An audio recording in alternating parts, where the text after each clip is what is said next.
आज जो कहानी सुनाने जा रही हूँ ये एक सच्ची घटना है, लेकिन ये एक छोटी सी कहानी है जो मेरी फ्रेंड की दादी के साथ हुई थी। जब वो आधी रात को पानी पीने के लिए उठी थी और घर में पानी ख़त्म हो चुका था, तो पीछे जब गई हैं कुएं की तरफ, तभी उनके साथ कुछ ऐसी घटना हुई थी जो मैं आप लोग को आज बताऊँगी। हेलो, मेरा नाम आंचल है और आप हैं मेरे साथ मेरे YouTube channel real horror incident में, जहाँ मैं आप लोगों के साथ जो भी स्टोरी शेयर करती हूँ वो सब बेस्ड ऑन ट्रू स्टोरीज़ होती हैं, क्योंकि जिन्होंने भी जो भी स्टोरी मेरे साथ शेयर किया है वो सब उनकी लाइफ का एक्सपीरियंस है। और बहुत से लोग अपनी लाइफ में एक्सपीरियंस करते हैं भूत प्रेत पैरानॉर्मल एक्टिविटीज़ के बारे में, तो वही सब स्टोरी मैं आप लोग को सुनाती हूँ। और आज जो मैं घटना सुनाने जा रही हूँ ये मेरी फ्रेंड की दादी के साथ हुआ था। मेरी फ्रेंड ने बताया कि उसकी दादी एक बार जब गांव में रात में उठी तो उनको प्यास लगी थी, लेकिन घर में पानी ख़त्म हो चुका था।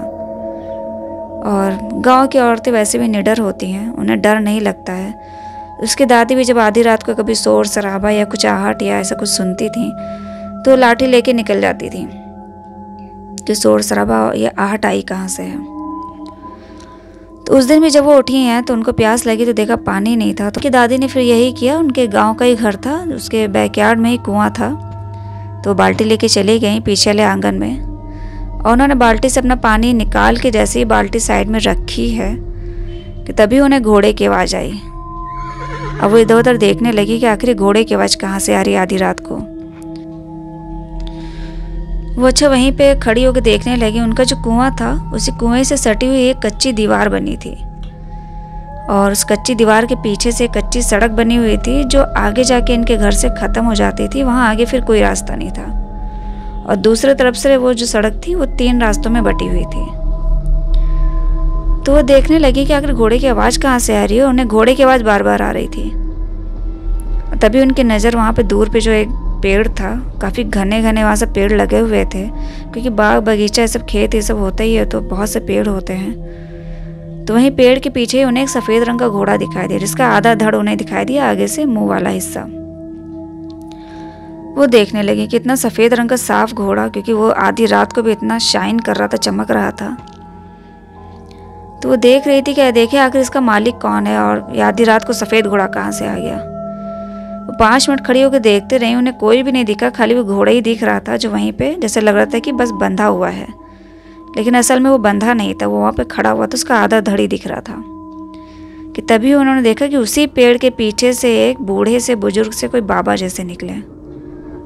वो पूरा उन्होंने ऊपर से लेके सफ़ेद रंग का एक कपड़ा पहना हुआ था, चोगा जैसा, वाइट कलर का रोब पूरा कपड़ा था उनका,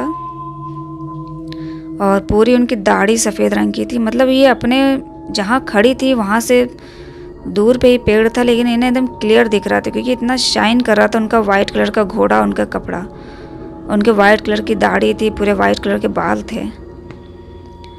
अब वो वहीं पे अपना खड़ी होकर देखने लगी, छुप करके देखे हैं कौन। अच्छा, वो इतना तो फील कर गई थी कि ये कोई साधारण मनुष्य नहीं है। वो उन्हें ये लग गया था कि ये कोई दिव्य पुरुष हैं, कोई पीर फकीर बाबा या ब्रह्मदेव जो यहाँ आधी रात को निकले हैं। लेकिन वो इस चीज़ को भी डर रही थी कि कहीं वो उन्हें ना देख ले, कि वो छुप कर उन्हें देख रही हैं, क्योंकि जो सब पीर फकीर बाबा जो भी होते हैं दिव्य पुरुष, वो ये नहीं चाहते कि कोई उन्हें देखे, क्योंकि उनको गुस्सा भी जल्दी आता है। तो वहीं दीवार की आड़ में खड़ी होकर देखने लगी कि तभी वो पेड़ के पीछे से घोड़ा निकालते हुए निकले हैं, घोड़े पे बैठे हैं। वो उन्हीं के ही कुएं के पीछे जो कच्ची सड़क थी वहीं से वो निकले हैं, इतनी स्पीड में गए हैं घोड़े के साथ, और इन्होंने वह हल्का से ही छुप के वहीं से देखा। इतना सफ़ेद चेहरा, एकदम साफ और दूध की तरह वो दोनों चमक रहे थे रात में, घोड़ा और वो बाबा दोनों। और वो इतनी स्पीड में निकले हैं और आगे उसी रोड पे जो कच्ची सड़क थी जहाँ पे ख़त्म हो जाती थी, वहाँ पे आगे जाके गायब हो गए। अब ये वहीं खड़ी होकर देखने लगी आखिर वो गए तो गए कहाँ, क्योंकि आगे जो सड़क ख़त्म होती है वहीं से वो गायब हो गए थे। वहाँ आगे किस रास्ते चले गए, कहाँ चले गए, वो उनकी आंखों के सामने से वो ओझल हो गए। खैर उन्होंने अपनी बाल्टी उठाई पानी की, फिर अंदर गई, दरवाज़ा बंद कर लिया चुपचाप से और जाकर सो गई। जब सुबह हुई है तब उन्होंने अपना रात का किस्सा सबको बताया घर वालों को। तो घर वाले भी समझ गए थे कि हाँ तुम्हें दर्शन दिए हैं बाबा ने, और अच्छा हुआ वो तुम्हें देखे नहीं, क्योंकि अगर देख लेते तो गुस्सा भी जाते। और सबने मना भी किया कि अगर इस तरह से आधी रात को मत निकला करो, और निकला करो तो अगर ऐसा कुछ देखो तो अपना छुप जाया करो, सामने मत पड़ा करो। तो ये जो घटना थी मेरी फ्रेंड की दादी के साथ हुई थी, उनके साथ। अब तो खैर उसकी दादी नहीं है, लेकिन ये एक सच्ची घटना है जो उनके साथ हुई थी। और आप लोग को वीडियो प्लीज़ अच्छा लगे तो लाइक कर दिया करिए स्टोरी को, और प्लीज़ सपोर्ट करिए मेरे चैनल को और सब्सक्राइब कर दीजिएगा। धन्यवाद।